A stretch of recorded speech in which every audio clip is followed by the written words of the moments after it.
저는 문재인 대통령을 제가 오래 전부터 개인적으로는 모르지만 검사로서 그냥 이렇게 지켜봤을 때 참 정직한 분이다 이런 생각을 저는 해왔었어요. 아주 오래 전부터.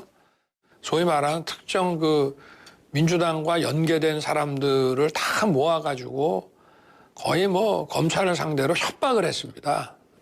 그러니까 완전히 무법천지죠. 과거 같으면은 다 사법 처리될 일들입니다.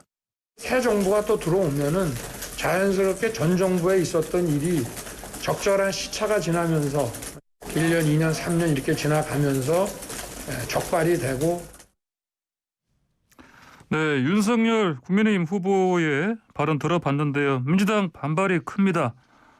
최강욱 민주당 공동선대위원장 연결해서 입장 들어보겠습니다. 최강욱 위원장님 안녕하십니까? 네, 안녕하세요. 예, 반갑습니다. 예. 방금 윤석열 후보 이야기 들어보셨을 텐데 네. 어떻습니까? 청와대도 하시는 이례적으로 불쾌감을 드러냈고요. 최강욱 의원께서는 어떻게 들으셨습니까? 문재인 정부의 검찰총장을 지낸 사람으로서 해서는 안 될 말을 한 것 같고요. 예. 저는 그전부터 윤석열 후보가 참 정직하지 못한 분이라고 생각하고 있었습니다. 그러니까 예. 문재인 정부가 본인의 얘기처럼 그렇게 검찰을 압박하고 간섭하고 개입했으면 네. 지금 청와대 비서관 출신인 저를 포함해서 얼마나 많은 사람들이 피고인이 됐고 본인과 본인의 측근이나 본인의 수하들은 과연 몇 사람이나 피고인이 됐는지 생각해 보면 예. 그게 실상은 충분히 알 수 있다고 생각하고요. 그리고 사람들을 모아서 검찰을 협박했다라고 표현을 하는데 네. 그런 표현이 어떻게 가능한지 모르겠습니다. 기본적으로 자세 자체가 배은망덕한 자세라고 생각하고 네. 과거에 그런 거 있었죠. 광우병 관련한 촛불 시위가 있었을 때 예. 이명박 정부에서 보인 태도가 시위 자금은 누가 된 거냐 이런 것들을 확인하라는 취지의 대통령의 지시가 있었다는 얘기가 있어서 민간인 사찰로 이어진 바가 있고 예. 그럼에도 불구하고 형식적으로는 대통령이 청와대 뒷산에 올라가서 아티미스를이라는 노래를 부르면서 반성을 했다. 이런 모습이라도 취했습니다. 그런데 정치를 하고 대통령이 되겠다고 나선 분이 국민들이 모여서 검찰에 대해서 외친 정당한 요구를 주권자들의 요구를 협박이라고 표현하는 것은 네. 검찰 지상주의자다운 검찰공화국을 만들고 싶어하는 사람다운 발상이다. 그렇게 들렸습니다. 예. 이게 이야기가 논란이 된 후에 윤석열 후보가 문제될 게 어떤 불쾌할 게 없는 거 아니냐. 자신은 수사에 관여하지 않을 거다. 상식적이고 원론적인 이야기다. 이렇게 얘기를 했습니다. 그러니까 말이라고 하는 거는 그냥 글과 달리 어떤 맥락 속에서 항상 이루어지는 거잖아요. 예. 그러면 뜬금없이 수사를 얘기하는 이유가 뭐였을지 본인도 어떤 의도가 있었을 겁니다. 그리고 수사에 개입하지 않을 건데 원론적인 얘기인데 무슨 말이냐. 그런데 본인의 부인이 이렇게 얘기한 게 있죠. 권력이라는 게 무서운 거라서 예. 어떻게 의중을 굳이 지시하지 않아도 알아서 어떻게 수사기관이 행동하게 돼 있다.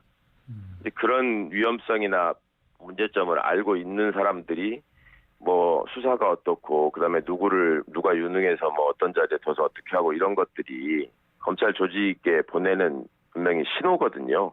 그것을 검찰에서 근무했던 사람이 그냥 지나가는 말처럼 한 얘기다라고 하는 거는 진짜로 무책임한 태도가 아닌가 그리고 정직하지 못한 태도가 아닌가 생각합니다. 예.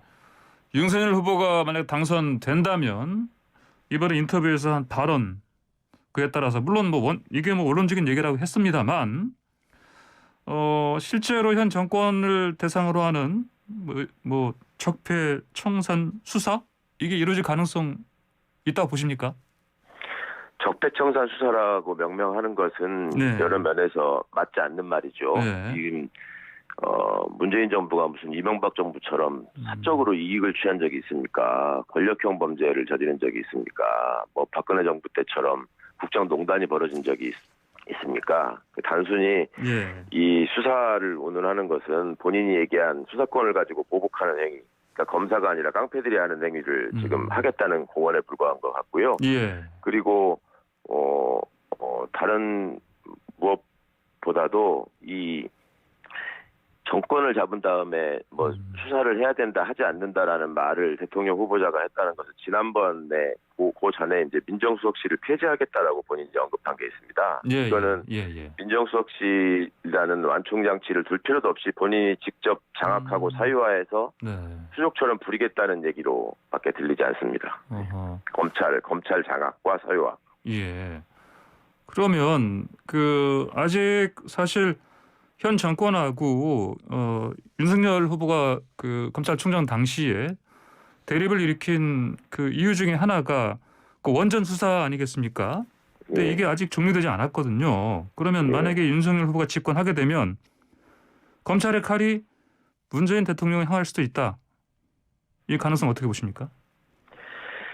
그런 가능성을 염두에 두고 여러 가지 수사를 벌여왔죠. 총장 재임 시절에. 그래서 이제 배신의 아이콘이라는 소리를 듣는 것인데 완전 말씀하신 원전 사건 수사만 해도 봅시다. 그게 감사원 감사가 일종의 단초가 된 것이고 그 결과를 받아서 검사들이 수사를 하고 많은 분들이 다 대부분 기소가 됐는데 여전히 종결을 하지 않고 있단 말입니다. 예.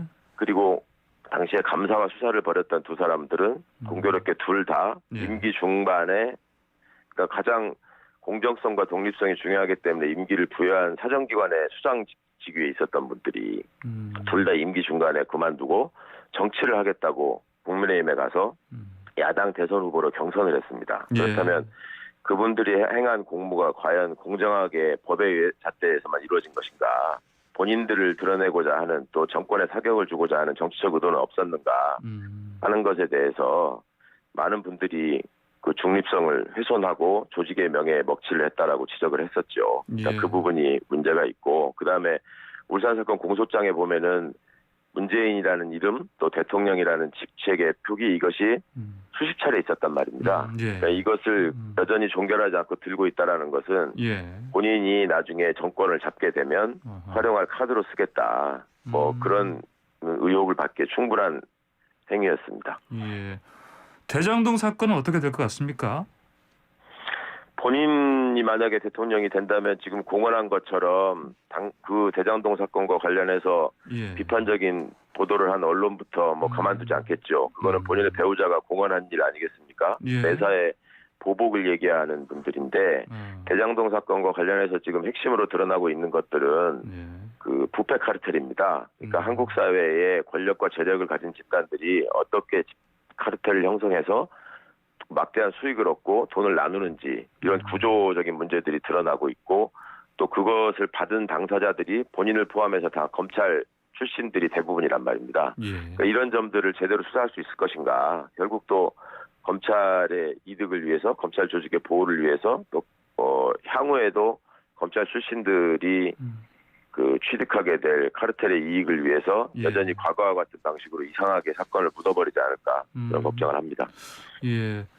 그 윤석열 후보가 지금은 뭐 토론회 뭐 적극 나서고는 있는데 이전에 토론회 안 하겠다 이재명 후보와는 그럴 때 한 얘기가 이재명 후보는 중범죄자다 이런 얘기를 했거든요. 네. 그래 만약에 윤석열 후보가 집권하게 되면 역시 이재명 후보도 뭐 가만두지 않을 가능성이 높지 않습니까? 그런 식의 세상, 그러니까 검사로서 세상을 살아온 분이라서 세상을 예. 흑백으로 나누는 거죠. 자기는 항상 검사고 나머지는 다 피의자다 이런 식으로 세상을 보는 흑백 같은 세계관들이 있는데 네. 일단 토론에 적극적으로 지금 임하고 있다는 것도 사실과는 좀 떨어진 얘기 같고요. 그 8일 날로 합의된 토론을 안 하기 위해서 얼마나 예, 많은 또 예.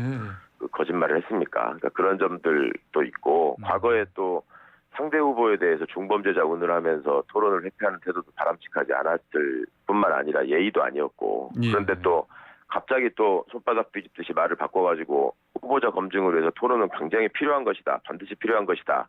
이렇게 얘기를 하고 만약 협상팀은 갖은 핑계를 대가지고 그 토론 날짜를 미루려고 하는데 본인은 오늘 당장 또 내일이라도 할 수 있다라고 하면서 예.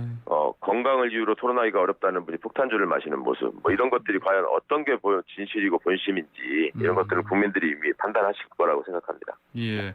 그 대장동 관련해서요. 그 정영학 녹취록에 나온 내용 보면요. 뭐 어쨌든 김만배 씨가 뭐 이를테면 뭐 윤석열 후보 뭐 죽는다 이런 얘기까지 했지 않습니까? 그 안에서. 예. 근데 윤석열 후보가 이게 대해서 저는 대검찰청을 떠난 지가 10년 이상인데 거의 얼굴도 보지 못한 사람을 무슨 관계가 있다는 것이냐, 뭐 자기들끼리 그냥 쇼를 하는 것이다 이런 얘기를 했거든요. 김한배 씨가 예. 허풍을 떨고 있다 이런 얘기 아니겠습니까? 예. 그렇게 계속 만들고 싶어 하는데 일단 예. 본인이 이 정치를 하기 전에 무슨 일을 하고 무슨 직책에 있었는지를 벌써 까먹으신 것 같아요. 이분이 검찰총장이었습니다. 예. 검찰총장이 근무하는 데가 대검찰청이 아니고 그러면 어디 대전검찰청이었습니까? 예. 그건 뭐 10년 전에 있었다. 게 일단 예. 사실과 다른 것 같고요. 어. 그다음에 김만배 씨는 그런 어떤 사업을 하게 된 경위와 관련해서 10년 넘게 법조 출입 기자를 했다는 거 아닙니까? 언론사에서. 예. 그런데 검찰 출입해 본 분들은 누구나 아시겠지만 거기서 주요한 수사 또 많이 언론에 언급되는 수사를 한 검사와 거기에 오랫동안 출입했던 기자가 그저 일면식도 없이 상갓집에서 눈이나 마주치는 사이다. 이거는 전혀 상식적이지 않고 그다음에 전혀 모르는 검사를 상대로 그렇게 무모한 얘기를 사업하는 사람이 할 수 있었을까? 어떤 게 더 상식의 영역일까? 그리고 만약에 그 카드를 꺼내면 뭐 죽는다라는 식의 표현이 예. 상대가 윤석열 후보가 아니라 이재명 후보였다면 어떻게 말했을까? 수사기관은 어떻게 생각할까? 그건 본인이 더 잘 알 거라고 생각합니다. 예, 알겠습니다. 자, 윤석열 후보가 그 A 검사장은 독립운동가 같은 사람이다. 뭐 중요한 자리에 갈 것이다 이런 얘기를 했거든요. 예. A 검사장이 뭐 누군지는 누구나 지금 다 알죠 이제. 예. 왜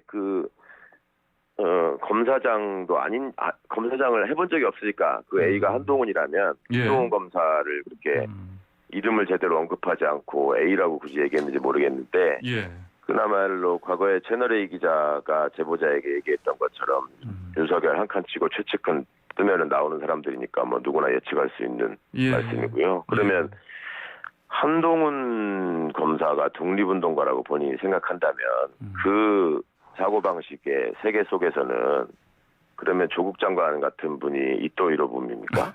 그러면 무슨 도대체 항상 본인들이 권한을 남용하고 전횡을 하고 여러 사람들에게 무모하게 칼을 휘둘려서 생긴 문제들에 대해서 반성할 생각은 전혀 없고 늘 무슨 고립돼서 피해를 당한 것처럼 표현을 하는데 그건 사실관계가 다르다라고 하는 것을 그리고 그런 발상 자체가 얼마나 세상을 검찰 중심으로 검찰주의자들이 생각하고 있는가 이걸 드러내는 단어에 불과하다고 생각합니다. 예. 두 사람 사이가 각별하다는 걸 이번에도 인터뷰를 통해서 사실 뭐 보여준 거 아니겠습니까?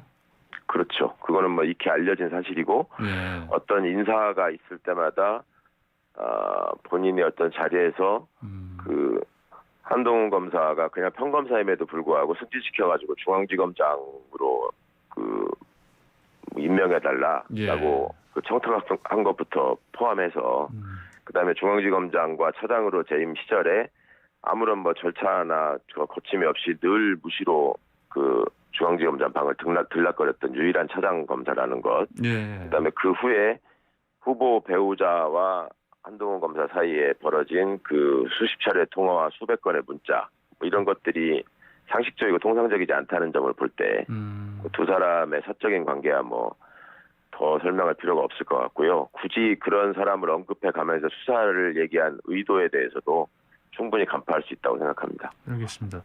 그 윤석열 후보 최근 행보 가운데 제주 해군기지 방문해서 노무현 전 대통령의 권해 결단을 가슴에 새긴다 하면서 좀 울먹이는 모습 보였거든요.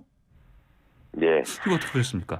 김종인 전 총괄위원장께서 그 연기를 잘하는 게 연기라도 잘하라는 말씀을 하셨는데 그간에 좀 준비하신 연기가 많이 는 것 같아요. 진짜로 울먹거렸다면. 그런데 본인이 그간에 해온 여러 가지 언행이나 철학에 비춰보면 그 노무현 대통령께서 가장 중요하게 생각하셨던 게 겸손한 권력, 낮은 권력, 그리고 사람 사는 세상을 위해서 봉사하는 권력을 말씀하셨습니다. 그 윤석열이라는 분이 공직에 계실 때 본인이 국민으로부터 부여받은 권한을 얼마나 막강한 권력으로 또 그 권력을 남용하면서 그 휘둘렀는지는 본인이 더 잘 알 텐데 그 노무현 대통령님의 정신에 배치되는 그리고 노무현 대통령님께서 재임 시절에 검찰 개혁을 위해서 여러 가지 일을 하시다가 결국 검찰의 칼에 쓰러지신 결과가 되지 않았습니까? 근데 그런 식의 표현을 한다라고 하는 것은 정말로 그 악어의 눈물로 받아들일 수밖에 없다. 가당치 않은 태도다라고 생각합니다. 문재인 정부가 김대중 노무현 정부를 계승하지 않았다 이런 발언도 했거든요. 그러니까 어떻게든 이제 지지자들을 분리시키고 뭔가 그러니까 문재인 정부에 대한 성격을 나름대로 규정해가지고 예. 보복과 청산의 대상으로 삼겠다라는 철학이 일단이 드러나고 있는 것 같은데요. 말씀드린 것처럼 김대중 대통령님이 그 생각하시던 그 남북 평화를 위한 여러 가지 그 정책들, 그다음에 그 노무현 대통령님이 그걸 이어받아서 동북아 균형자로서 또 정상회담도 추진하시고 펼쳤던 여러 가지 정책들, 그것을 또 이어받아서 문재인 정부 초기에 벌어졌던 여러 가지 남북 관계의 평화 모드와 화해를 위한 여러 가지 노력들, 이런 것들만 보더라도 어느 정부가 김대중 그 노무현 정부를 계승하고 있는지는 뭐 뚜렷이 드러나는 거고요. 본인의 어떤 대북 정책이나 안보관이나 이런 것들은 대결과 분열, 무슨 뭐 전쟁이라도 불사하겠다 이런 것들이 선제 타격론, 사드 추가 배치론 이런 것들을 통해서 유감없이 드러났거든요. 그런데도 불구하고 그런 얘기를 어떻게 할 수 있는지, 그만큼 어떤 식견이 부족하다는 얘기 아닌지 그렇게 판단해야 될 것 같습니다. 예, 알겠습니다. 마지막으로 짧게요. 지금 합당 이후에 최강위원께서는 공동선대위원장 맡으셨는데 이재명 후보 요즘 뭐 지지율 아주 주춤한 상황인데 판세 어떻게 보고 계십니까? 뭐 둘 다 오차범위 내에서 접전을 벌이는 걸로 보고 있는 게 맞는 것 같고요. 앞으로 한 달 남짓 남은 기간 동안 이재명 후보가 가진 진심과 능력을 최대한 보여드리면 국민들께서 어느 후보가 나라를 위해서 진정 필요한 지도자인지 국민들께서 식별하실 수 있을 거라고 기대하고 더 열심히 하겠습니다. 네, 최 의원님 오늘 말씀 여기까지 듣겠습니다. 감사합니다. 예, 감사합니다. 네, 지금까지 더불어민주당 최고위원이자 공동선대위원장 맡고 있는 최강 위원과 인터뷰였습니다.